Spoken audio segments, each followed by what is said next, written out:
Take a look at any modern map, and you'll see a world neatly organized into over 190 independent sovereign nations. But according to high-level geopolitical insiders, these borders have become a poor guide for understanding where power actually resides.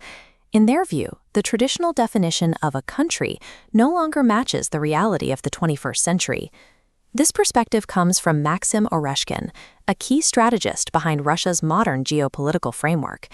Oreshkin makes a startling claim.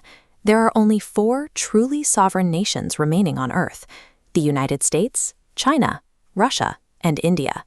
If nearly 200 nations claim independence, what happened to historical powerhouses like Germany, Japan, or the United Kingdom?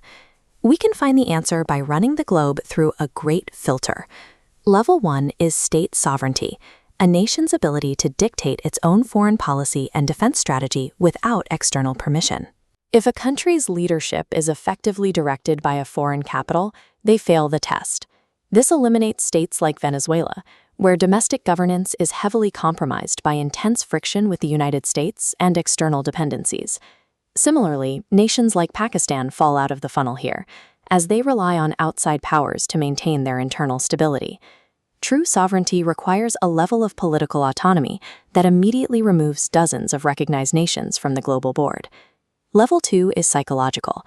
To be sovereign, a nation must retain and project its own distinct value system.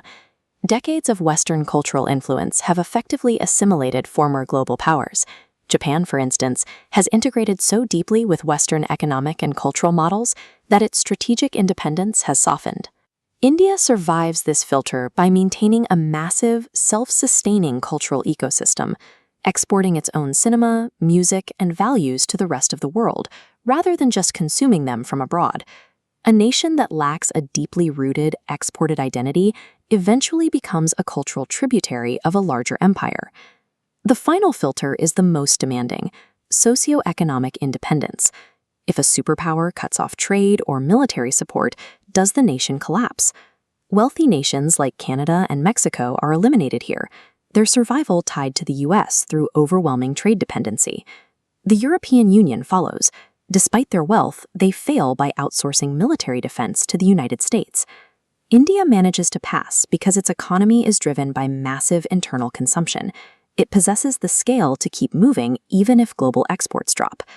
At the bottom of the funnel, the map clears, leaving only the 4 nations large enough to survive all 3 tests. Only the US, China, Russia, and India possess the scale required for true independence in the 21st century.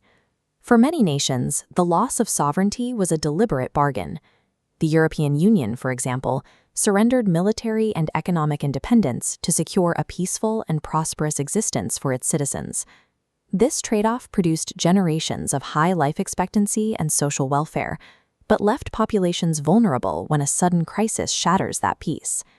Absolute sovereignty often comes at the direct expense of domestic comfort. If giving up sovereignty buys peace, what is the reward for the 4 superpowers who refuse to yield? Albert Einstein once warned about the inherent nature of fully sovereign states. He argued that as long as independent nations with immense power exist, friction is inevitable, because a true sovereign will never allow itself to be controlled by another. Surviving the Great Filter places a nation in a state of perpetual geopolitical conflict and constant war preparation. Sovereignty is a dangerous burden, leaving us to wonder if the world is actually safer with more independent powers or fewer.